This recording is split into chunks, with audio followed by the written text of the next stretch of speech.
Welcome to my channel, Learn with Teacher Annie.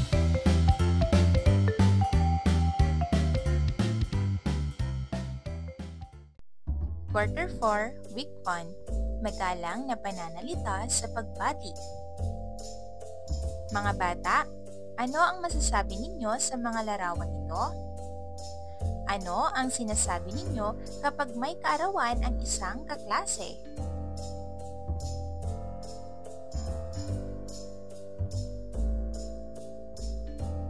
Ano naman ang masasabi ninyo kapag may bumisita sa inyong tahanan?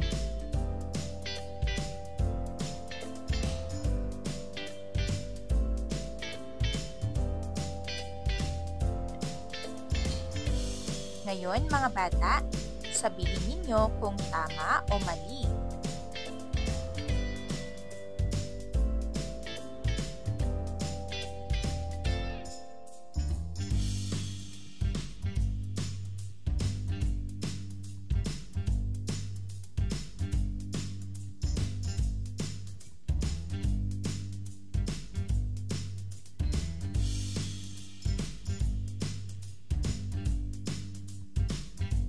Ngayong araw, matututuhan natin kung paano gumamit ng magagalang na pananalita sa pagbati sa iba't ibang okasyon. Magbabahagi rin tayo ng ating mga karanasan tungkol dito at magsasanay sa pagsunod sa mga pasalita at kilos na panuto. Mga bata, basahin ang mga salita ng sabay-sabay.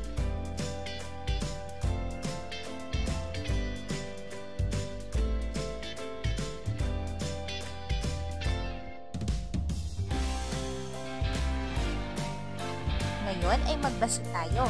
Ang pamagat ng ating babasahin ay ang batang nagiliw. Tuwing umaga, masiglang naglalakad si Miko papasok sa paaralan. Sa kanyang bawat hakbang, may ngiti siyang dala at isang masayang pagbati para sa lahat ng kanyang nadaraanan. Magandang umaga po, Manong Pedro. Bati niya sa gwardya ng kanilang subdivision. Ngumiti si Manong Pedro at kumaway.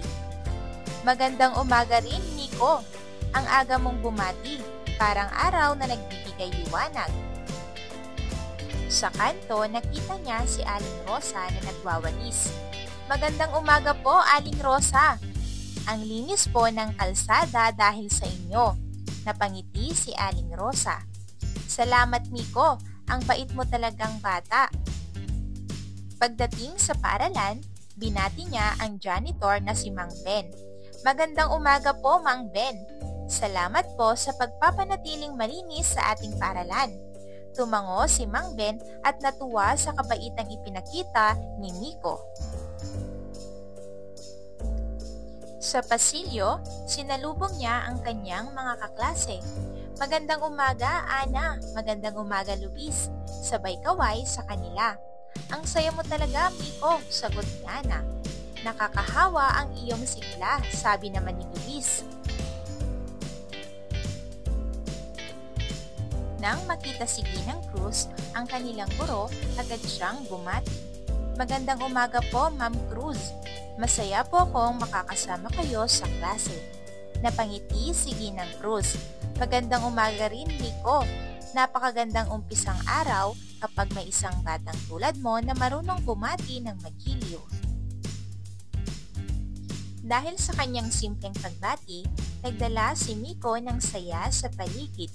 Nalaman niyang ang isang magandang umaga ay hindi lang nagsisimula sa sikat ng araw, kundi pati na rin sa isang pusong handang magbigay ng kabutihan sa iba.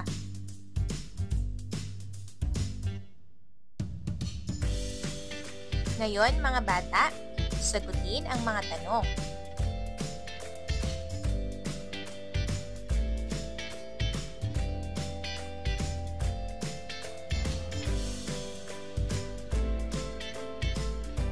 Ano ang sasabihin mo kung may bagong kaklase? Ano ang sasabihin mo kapag umalis ang iyong guro sa klase?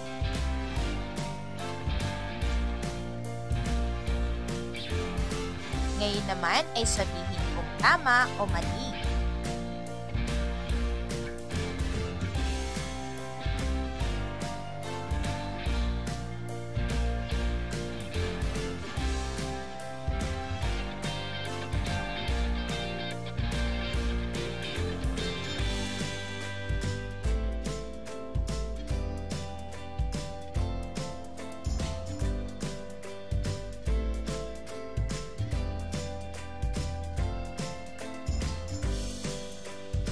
Mga bata, magkakaroon tayo ng isang pangkatang gawain para sa pangkat 1 at 2, role-playing o pagsasadula.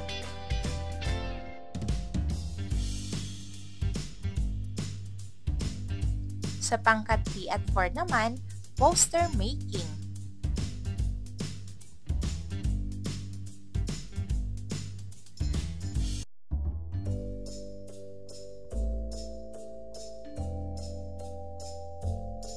Ngayon naman na ipakita ang mga sumusunod. Pagbati sa guro sa umaga. Pagbati sa isang kaklaseng nagdiwang ng kaarawan. At pagbati sa isang bisita sa paaralan. Ngayon ay sagutin ng pasalita ang mga tanong.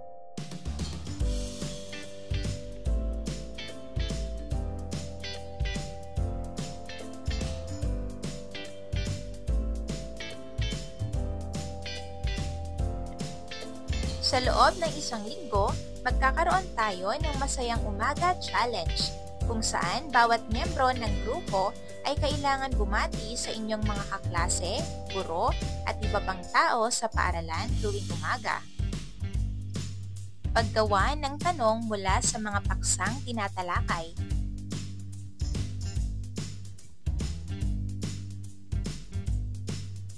Kailangan ninyong sundin ang mga panuto.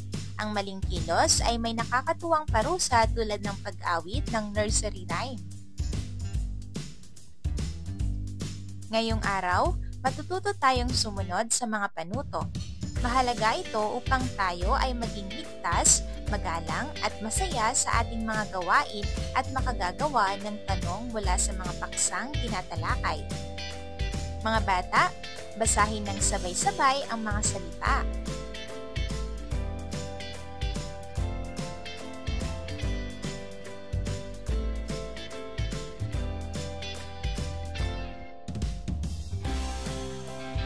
Ngayon ay babasahin natin ang isang maikling kwento tungkol sa isang bata at kanyang alagang hayop. Sa aking pagbabasa, tandaan ang mga sumusunod.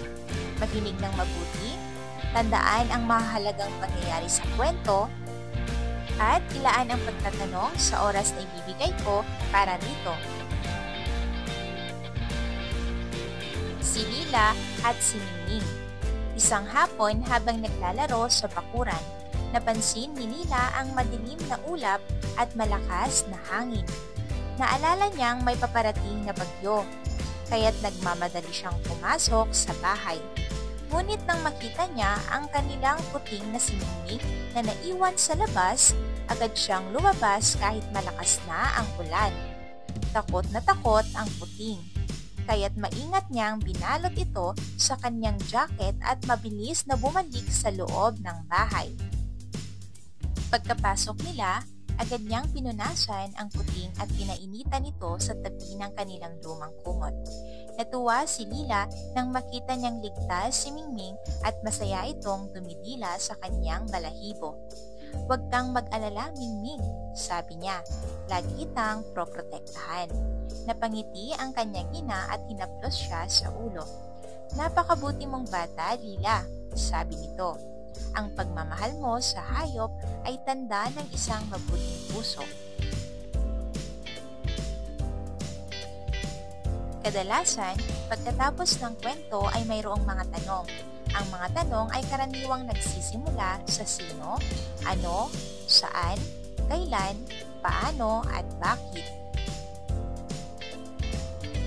Kasama ang inyong kapares, balikan ninyo ang kwento at bumuo ng tanong gamit ang sino, ano, saan, kailan, at bakit.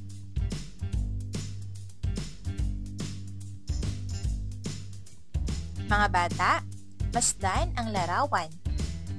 Ano ang maaari ninyong itanong gamit ang bakit?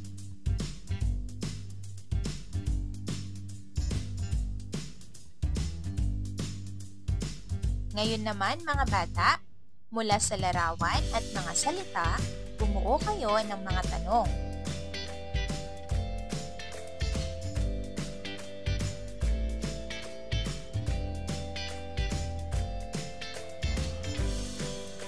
Mga bata, paano nga ba sinisimulan ang mga tanong?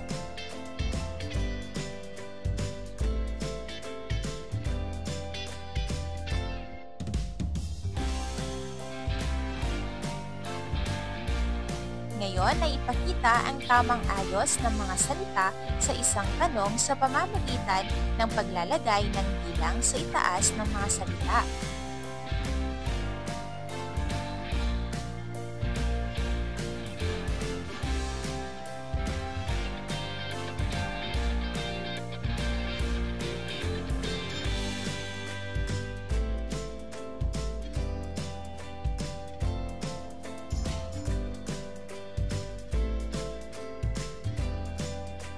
Iguhit ang inyong kapaligiran.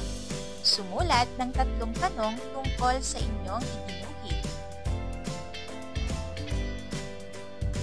Paggawa ng tanong mula sa mga paksang tinatalakay. Mga bata, ano ang paborito ninyong gawain sa bahay?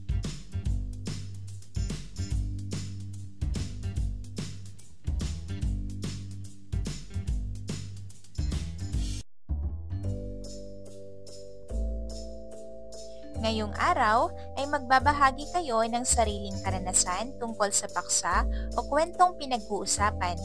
Mabalikan ang wastong gamit ng magagalang na pananalita sa pagbati sa iba't ibang okasyon at sitwasyon. Magkakaroon kayo ng mga pagsasanay sa pagsunod mula sa mga pasalita o kilos na panuto. Inaasahan din kayo na makasagot sa tanong at makagawa ng tanong mula sa mga paksang tinalakay. Mga bata, sabay-sabay basahin ang mga salita.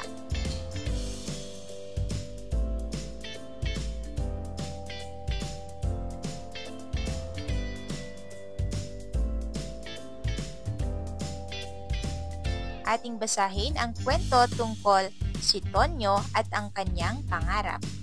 Si Tonyo ay isang masipag na bata na lumaking natutong kumayod sa murang edad. Tuwing umaga, bago pumasok sa eskwela, tinutulungan niya ang kanyang ama sa bukid. Gamit ang kalaykay upang linisin ang mga tuyong dahon sa kanilang bakuran.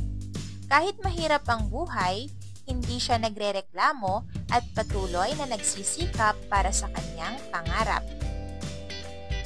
Isang araw, habang sila'y nagtatrabaho, nakita niyang nalulumo ang kanyang ina dahil kulang ang kanilang pera para sa pang-araw-araw na gastusin. Labis itong ikinalungkot ni Tonyo. Kaya lalo siyang nagpunaging kumayod sa maliit nilang tindahan tuwing hapon. Nais niyang makatulong upang maglingkod, hindi lamang sa kanyang pamilya, kundi sa buong barangay. Sa kabila ng lahat ng pagsubok, natutunan ni Tonyo ang halaga ng tiyaga at pagsisikap. Ipinakita niya na sa pamamagitan ng kasipagan at pagsisikap na sinupin ang kanilang kinikita, may pag-asa silang makaahon sa kahirapan. Ipinangako niya sa sarili na balang araw, matutupad niya ang pangarap niyang maging isang guro upang makatulong sa iba, katulad ng pagtulong niya sa kanyang pamilya. Basahin ng mabuti ang tanong at piliin ang tamang sagot.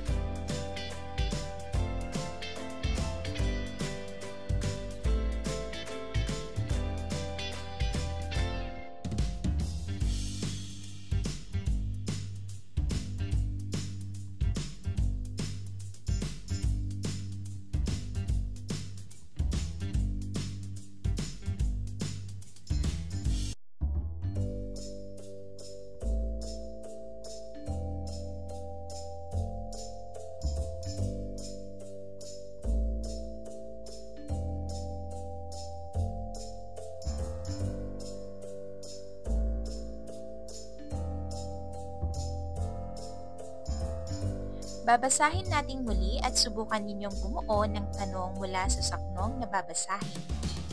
Si Tonyo ay isang masipag na bata na lumaking natutong kumayod sa murang edad. Tuwing umaga, bago pumasok sa eskwela, tinutulungan niya ang kanyang ama sa bukid gamit ang talaykay upang linisin ang mga tuyong dahon sa kanilang bakuran. Kahit mahirap ang buhay, hindi siya nagrereklamo at patuloy na nagsisikap para sa kanyang pangarap.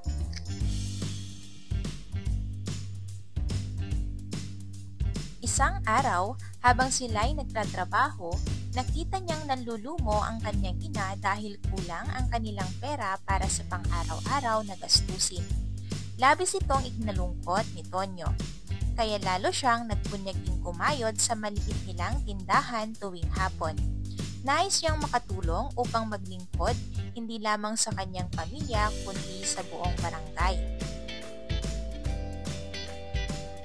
Mag-isip ng isang lugar na nais ninyong puntahan. Bumuo kayo ng mga tanong na dapat ninyo masagot para sa lugar na pupuntahan.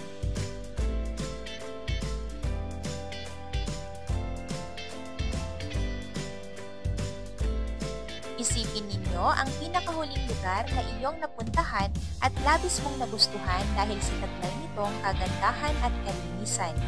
Isulat ang mga tanong na nais niyong itanong tungkol sa lugar na ito.